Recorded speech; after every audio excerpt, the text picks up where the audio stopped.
से, engagement. Engagement कौन सी? ये मंगनी वाली इंगेजमेंट नहीं है। इंगेजमेंट ये है कि जो काम करना है ना, जो भी काम आपके पास हो करने वाला, उस पर सही तरह से फोकस करना है। मसलन अगर हम क्लास में बैठ रहे हैं तो पढ़ाई के लिए बैठे हैं ना, वहाँ पेपर चैटिंग नहीं करनी, अपने आप को इस बिहेवियर से बचाना है। कुछ लोग मोबाइल खोल के बैठे होते हैं। अच्छा, कुछ लोग क्या करते हैं, आंखें खोल के बैठते हैं पर दिमागी तौर पे सो जाते हैं। इसी तरह आप देखिए, आप पेरेंट्स के सामने बैठे हुए हैं और आपके अम्मा बाप से कोई बात करें तो हम क्या करते हैं, स्विच ऑफ। अम्मी अबू की तो आदत है बोलते रहने की, बोलते रहे मैं हाँ सुनना नहीं है। और बीच में अगर सवाल आ गया तो फिर हम कहते हैं क्या क्या पूछा, हमें पता ही नहीं होता कि क्या बात हो रही है। तो आपकी जब तक कहीं जगह पे इंगेजमेंट नहीं होती, जैसे मैं यहाँ आई हूँ ना, तो अब मैं ये नहीं सोच रही अभी जाते भी क्या करना है, वापसी भी क्या करना है, कल क्या करना है, नहीं। I am enjoying being brilliant young kids. मुझे मज़ा आ रहा है यहाँ पे, मैं यहीं पे इंगेज हूँ इस वक्त। बुक पढ़ रहे हैं तो बुक पे फोकस, खाना खा रहे हैं तो खाने के साथ सही इंगेज होना, उसको एंजॉय करना। इंगेजमेंट जब आपकी होती है तो किसी भी काम को करते हुए, अम्मी ने कोई काम कहा, अब्बू ने कोई काम कहा, तो आपको ना वो मज़ा आता है। आपका दिमाग जो होता है ना, वो आपको पीछे आगे नहीं लेके जाता। जिन लोगों को डिप्रेशन होता है वो पास्ट की तरफ रहते हैं, वो इंगेजमेंट नहीं कर सकते। जिन लोगों को एंजाइटी होती है, पैनिक अटैक होता है, वो फ्यूचर में रहते हैं। ठीक है। अच्छा, अगली चीज क्या आ गई? रिलेशनशिप्स। रिलेशनशिप्स अपने ठीक करने हैं। सबसे पहला रिलेशनशिप तो अल्लाह ताला के साथ है। नमाजें पढ़नी है, मज़ा नहीं भी आ रहा ना, फिर भी नमाज पढ़नी है। और फिर अल्लाह से दुआ करनी है कि अल्लाह ताला अगर नहीं मज़ा आया तो कोई गड़बड़ की है ना मैंने, प्लीज़ अल्लाह ताला माफ़ कर देना। फिर उसके बाद किसके साथ अपने रिलेशनशिप अच्छे करने? पेरेंट्स के साथ। आपको पता है कि कॉलेज यूनिवर्सिटी में जो आपसे थोड़ी एज के बड़े बच्चे हैं जैसे, तो वो मुझे कई दफ़ा जब शिकायत करते हैं क्लासेस में कि हमारे पेरेंट्स ने कभी हमसे मोहब्बत नहीं की, हमें डांटते रहते हैं, हम पे सख्ती करते हैं, तो मैं कहती हूँ अच्छा आपने कितनी मोहब्बत की? कभी आपने जाकर उनका ख्याल रखा है, उनको गले लगाया है, उनको बताया कि you very important for me? अगर if you don't like your parents ना, तो अपने सर्कल में ढूंढें ऐसा कोई अपना दोस्त जिसके पेरेंट्स नहीं है, और फिर आपको पता चलेगा कि पेरेंट्स होना कितना इम्पोर्टेंट है। ये मैं आपको बता दूं, आपके पेरेंट्स जितनी मर्जी आपके साथ सख्ती करते हैं ना, लेकिन जितना वो आपसे मोहब्बत करते हैं और सिंसियर हैं, कोई नहीं है, कोई दुनिया में नहीं है। इसीलिए तो वो रोकते हैं। नहीं तो आप देखें, पेरेंट्स को अच्छा लगता है, जैसे मैं भी पेरेंट हूँ ना, मुझे भी रोकना पड़ता है अपने बच्चों को किसी ना किसी काम से। मुझे पता होता है जब मैं बच्चों को रोकूंगी तो क्या होगा। मसलन मेरा बच्चा कोई नमाज नहीं पढ़ा और मैं उसको जाके कह रही बेटा नमाज पढ़ो, तो वो क्या करेगा? मुझे गले लगाएगा, अम्मी आप कितनी अच्छी हैं, आपने मुझे नमाज का याद दिला दिया, माशाल्लाह आप चाहती हैं मैं जन्नत में चली जाऊँ ना। हाँ, मेरा बच्चा ऐसे बोलेगा? क्या बोलेगा, क्या करेगा? जब मैं, जो बच्चा नमाज में वैसे ही टेढ़ा है, मैं जाके बेटा नमाज पढ़ लो, मगरिब का टाइम हो गया, बच्चा क्या कहेगा आगे से? क्या है अच्छा ना, बार बार नमाज के लिए कहते हैं, खाना भी बना दें, कभी कोई आराम भी करने दिया करें, आपको बस नमाज की फिक्र है। हम तो इतने प्यारे प्यारे छुरियों के तेज धार वाले जुमले देते हैं अपने अम्मा पापा को। तो दिस इज गोइंग, इसके साथ हमारी मुस्लिम आइडेंटिटी क्रैश करती है। अच्छा, फिर बहन भाई, दोस्त को चीज दे देनी है, बहन भाई को नहीं देनी, ये पता नहीं हमने कहां से सीखा है। हाँ, बनना चाहिए। और स्पेशली जो आप में से बड़े हैं, छोटों को रिस्पेक्ट करनी चाहिए बड़े बहन भाइयों की, और बड़े बहन भाई जो है उनको ख्याल रखना चाहिए। और मैं आपको बताऊं, अगर अभी आप ये काम नहीं करेंगे ना, तो आगे जाकर फिर आप लोग जब बड़े हो जाएंगे तो आपकी लड़ाइयाँ रहेंगी अपने बहन भाइयों से। It doesn't give a good feeling, ये कोई अच्छी बात तो नहीं है। हाँ, फ्रेंड्स अपनी जगह है, लेकिन आपको पता है कि हमें हदीस से क्या पता चलता है? अगर आपके पास एक चीज़ है, आपका दोस्त भी मांग रहा है और बहन भाई भी मांग रहा है, तो किसको देनी है? बहन भाई को देनी है, अनलेस कोई क्राइसिस है और दूसरे को ज़रूरत है, दैट इज़ डिफरेंट। लेकिन ये नहीं चॉकलेट मैं बहन भाई को नहीं दे रहा, फिर ये कि भाई बहनों को तंग कर रहे होते, घूर घूर के देख रहे होते हैं, छुप छुप के बहन भाई तंग कर रहे होते हैं, तो उसको भी थोड़ा सा एंजॉय कर लिया, लेकिन आपस में रिलेशनशिप बिल्ड करें, एक दूसरे का ख्याल रखें। और अगर नहीं आता सीखें, ये आपके पास एक जगह है, यहाँ पर आप अपने टीचर्स को बताएं हम ये सीखना चाह रहे हैं, हमें ये नहीं आता, हम अपने पेरेंट्स से रिलेशनशिप बिल्ड करना चाह रहे हैं, हमें नहीं आता, ठीक है। डोंट ऑलवेज रिलाई कि जी वही हमसे मोहब्बत करें। एम से क्या होगा? मीनिंग। जो भी काम हो उसका कोई पर्पस हो, क्यों करना है? एमी। नया फोन क्यों चाहिए? बस सबके पास है, ये तो कोई बात ना हुई। खुशी मिलेगी। खुशी मिलेगी। कौन सी खुशी? मुस्लिम आइडेंटिटी किससे डेवलप हो रही है? उसे क्या मुस्लिम आइडेंटिटी डेवलप हो रही है? हम तिलावत सुनेंगे, हाँ जी बेटा जी, कुरान वैसे कभी खोला नहीं, उसमें तिलावत सुनेंगे। हाँ, पर्पस होना चाहिए हर चीज का। हम कॉलेज क्यों जाते हैं, स्कूल क्यों जाते हैं, ये क्यों पढ़ते हैं, वो क्यों करते हैं, इस क्लास में क्यों आए हुए हैं? मीनिंग के बगैर, अगर आपको ये पता ही नहीं है आप क्यों आए हुए हैं, आप कहते हैं वो अम्मी ने ना वादा किया था कुछ लेके देने का इसलिए आ रहे हैं, रोज पैसे देती हैं, बेटा जाओ आज के पैसे मजदूरी करके आओ, आइसक्रीम खिला देंगे, ये कर देंगे। कितने बेचारे माँ बाप डेस्परेट होते हैं ना, वो कहते हैं हमारे बच्चे अच्छी चीज़ सीख लें, वो सिखाने के लिए भी आप कहते हैं मैंने नहीं जाना, बस आखिरी दिन, आज आज बस, फिर नहीं मुझे कहना, बहुत होगी। अगले कोर्स का तो कहना ही ना, मैंने मुसलमान थोड़ी बनना है, मैंने तो वो शादियों में ठुमके लगाने हैं, नाच गाना करना है। कैसी बातें आप कर रहे हैं? आप मुझे यूनिवर्सल ट्रूथ देना चाह रहे हैं, अच्छा इंसान बनाना चाह रहे हैं, आप चाह रहे हैं मैं जन्नत में चले जाऊं? कमाल है, बड़े जालिम माँ बाप हैं आप तो। हम तो ये बातें कहते हैं उन्हें indirectly, in between the lines, तो यही बात हम कह रहे हैं ना, I don't want this identity. और अम्मा बाप बेचारे कह रहे हैं या अल्लाह हमारा बच्चा दुनिया में भी बच जाए। कहते नहीं कोई नहीं, मसला ही कोई नहीं, ड्रग्स ले ली तो क्या हुआ, दोस्तियां कर ली तो क्या हुआ, सारे करते हैं, फिर सारे बेवकूफ़ हैं तो आपने भी बेवकूफ़ बनना है। तो मुस्लिम आइडेंटिटी के लिए पर्पस होना चाहिए, हर काम का मकसद होता है, खाने पीने का भी मकसद है, क्या खा रहे हैं, क्यों खा रहे हैं, क्या चाहिए, किस लिए चाहिए। और जब आपको मकसद समझ आ जाता है फिर आपको मज़ा आता है। अब मेरा मकसद क्या है, मैं कहती हूँ इतने यंग बच्चे बच्चियाँ, इतने ब्रिलियंट्स लोग, अगर मेरी एक बात भी इन्होंने सीख ली मुझसे तो क़यामत के दिन मुझे फ़ायदा हो जाएगा। और हमारी उम्मत के बच्चे बहुत इंटेलिजेंट हैं, वो अपनी आइडेंटिटी को इस्टेब्लिश कर लें, दैट्स ऑल आई वांट। फिर आखिरी ए आ गया, ये क्या होगा? अचीवमेंट। डेली अपने आप को कम से कम 5-6 चीज़ों पे शाबाश दिया करें जो आप करते हैं। अब आप सोच में पड़ जाएंगे हम तो कुछ करते ही नहीं। अच्छा, मुंह धोते हैं कि नहीं? शाबाश दें। कपड़े बदलते हैं कि नहीं? शाबाश दें। और क्या करते हैं? खाना खाते हैं, ठीक है, शाबाश दें अपने आप। और क्लास में आते हैं ना रोज़ आजकल, अपने आप को शाबाश दें। टेस्ट देते हैं या और भी कोई काम करते हैं, शाबाश दें। जो काम करें शाबाश दें।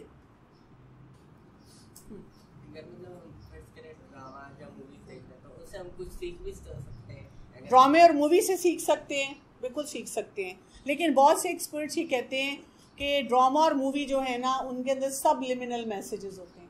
वो जो सबलिमिनल मैसेजेस होते हैं ना, वो जाकर आपको कैसे हिट करेंगे, क्या बात सिखाएंगे, इसकी कोई गारंटी नहीं है, ठीक है। एक इंसान जिसकी अभी क्लैरिटी से बेस नहीं बनी हुई, फाउंडेशन वीक है, और वो जब मूवी देखे, ड्रामा देखे, तो वो कोई भी कॉन्सेप्ट वहाँ से ले सकता है। मैं वैसे देखती नहीं हूँ, लेकिन अगर फ़र्ज़ करें मैं कहीं बैठी हुई, मूवी लगी हुई है ना, ड्रामा लगा हुआ है ना, कोई देख रहा है, तो मुझे बैठे बैठे 1 मिनट में समझ आ जाती है कि ये जो बात कर रहे हैं गलत है। मतलब अगर ड्रामे में दिखा रहे हैं कि जी लड़की के घर वाले नहीं मान रहे और लड़के के घर वाले नहीं मान रहे, और वो कहते हैं चलो हम छुप के शादी कर लेते हैं, कोर्ट मैरिज कर लेते हैं, और उसमें दिखा रहे हैं कि वो बेचारे कितने मजलूम हैं।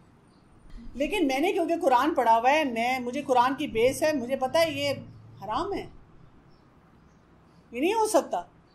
ये तो उन दोनों को वहाँ जाके पता चलेगा, आखिरत में। दुनिया में भी पता चल जाएगा, लेकिन आखिरत में अल्लाह ताला नहीं छोड़ेंगे, ठीक है।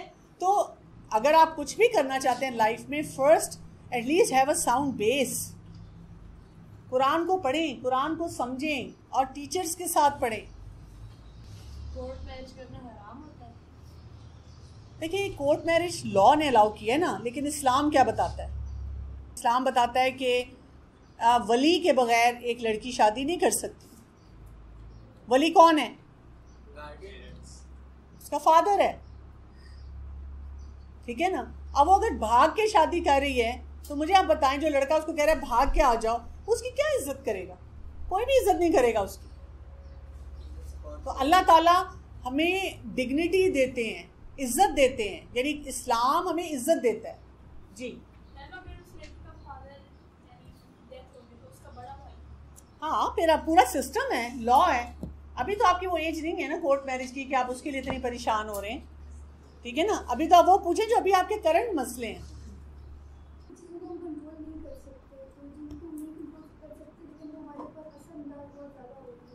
ठीक है, जब आप किसी कोई और गुस्सा कर रहे हैं, हम एंगर पे ही बात कर लेते हैं, ठीक है। एग्जांपल ये ले लेते हैं, अब आप किसी और का, किसी अदर्स गुस्सा है, अदर्स एंगर, कोई और गुस्सा कर रहा है, अब आप उसको क्या कहेंगे?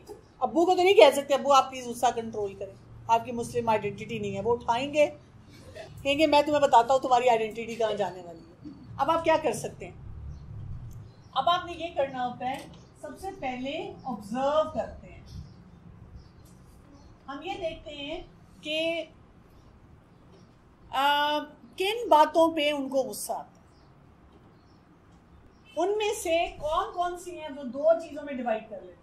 कौन कौन से काम हैं जिनको मैं नहीं कुछ कर सकती, कौन से काम है जिनमें मैं कुछ कर सकती।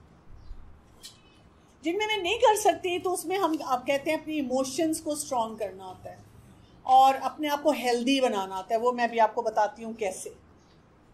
और फिर हम अगले स्टेप पे जाते हैं। अगला स्टेप हमारा ये होता है कि हम जो एक्ट करने वाले डूएबल काम है वो करते हैं। मसलन अब्बू को गुस्सा आता है अगर हमारे नंबर ना आए अच्छे, तो हमें क्या करना चाहिए? पढ़ाई करें, नंबर लें, ठीक है। अच्छा, इसी तरह अब्बू को गुस्सा आता है अगर हम कमरे से निकले हैं, हमने कमरे की लाइट बंद नहीं की, वो कहते हैं बिल इतना आ जाता है, तो लाइट बंद कर दिया करें। इसी तरह किसी और बात पे जूते इधर उधर पड़े हैं, शोर मचाया जा रहा है, तो हम वो वाले काम ना करें।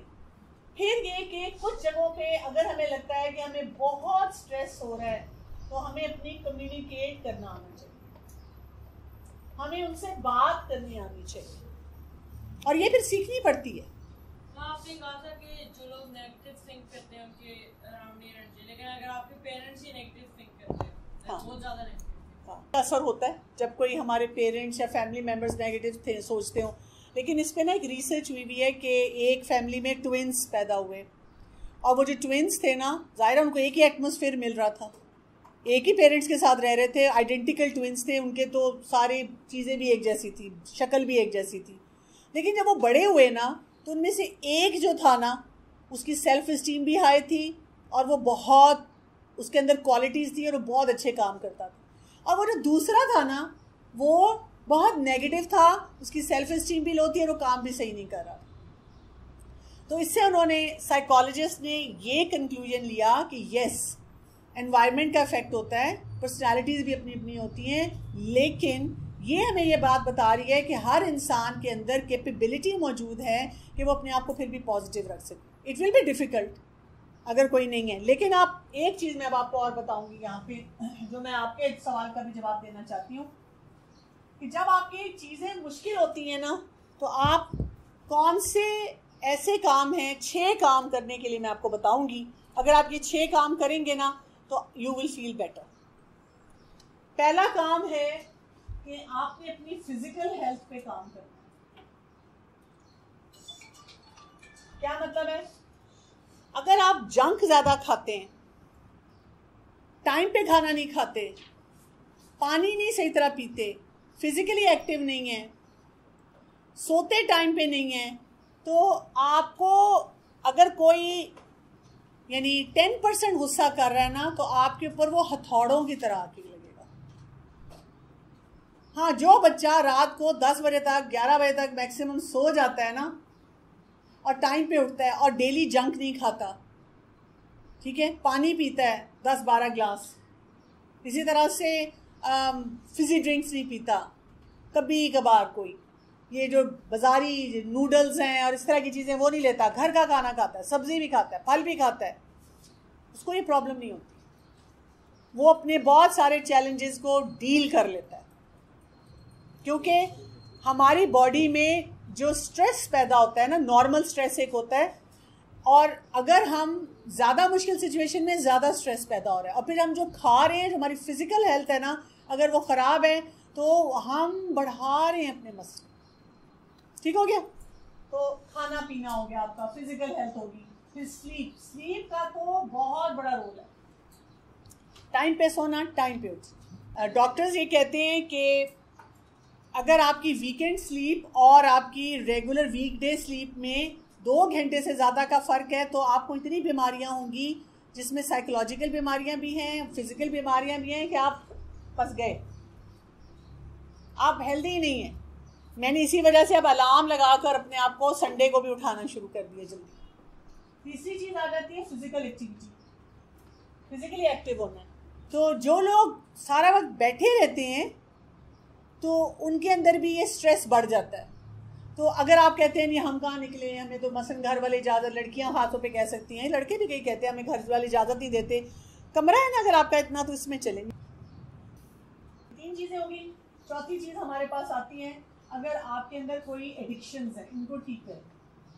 फूड एडिक्शन है, मोबाइल एडिक्शन है, वैसे एडिक्शंस हैं, स्मोकिंग है, वेपिंग है, ड्रग्स हैं, इन सब चीज़ों को ठीक करें। अगर आपके अंदर ये मौजूद है, कोई भी एडिक्टिव पैटर्न है, आपके लिए तबाही है। ठीक है?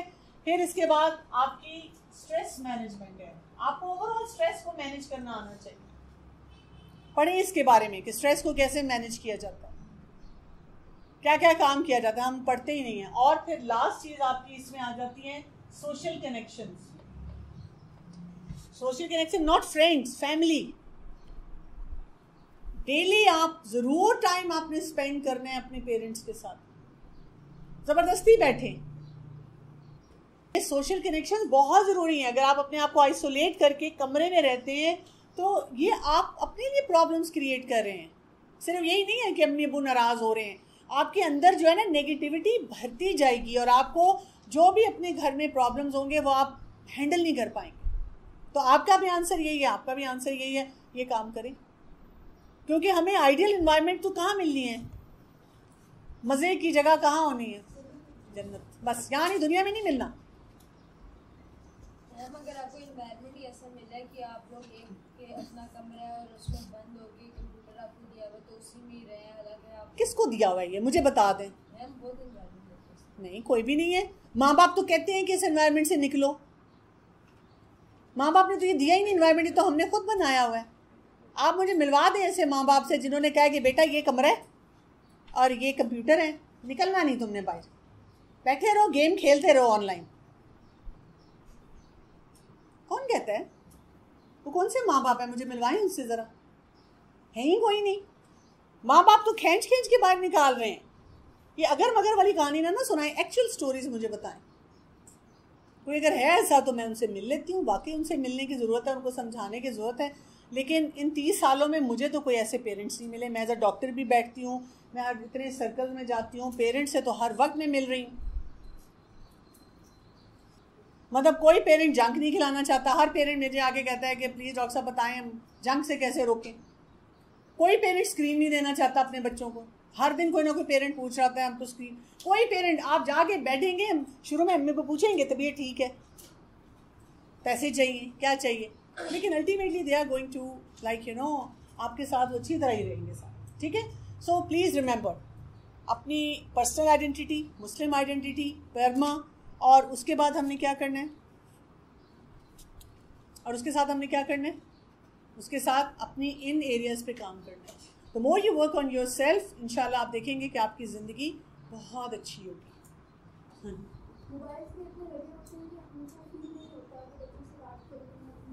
मोबाइल पे लगे होते हैं, उनको फील नहीं होता। क्या फील नहीं होता? कोई बात नहीं, आप अगले बंदे को कह सकते हैं। मैं भी कई दफ़ा मोबाइल पे बिजी होती हूँ, किसी का ज़रूरी मैसेज है, कुछ सुन रही हूँ, तो मेरे बच्चे मुझे कह देते हैं कि can you put away the phone, आराम से तमीज़ से आप कह सकते हैं कि मेरा दिल चाह रहा है आपसे बातें करने को। कम्युनिकेट करें ना, कम्युनिकेशन के तरीके सीखें। हर एक को अच्छा लगता है कि कोई उनसे अच्छी तरह बात करे। तो मैं भी जब कहीं ज़रूरी काम कर रही हूँ, मेरे बच्चे आगे बैठे, मैं छोड़ देती हूँ, मैं बैठती हूँ उनके साथ, फिर काम बात करती हूँ। वो मुझे कहते हैं अम्मा please put your phone away. मैं कहती हूँ अच्छा ठीक है, ठीक है जी। चलिए, सुब्हानक अल्लाहुम्मा व बिहम्दिका अशहदु अल्ला इलाहा इल्ला अंता अस्तगफिरुका व अतूबु इलैक। अस्सलामु अलैकुम व रहमतुल्लाहि व बरकातुहू।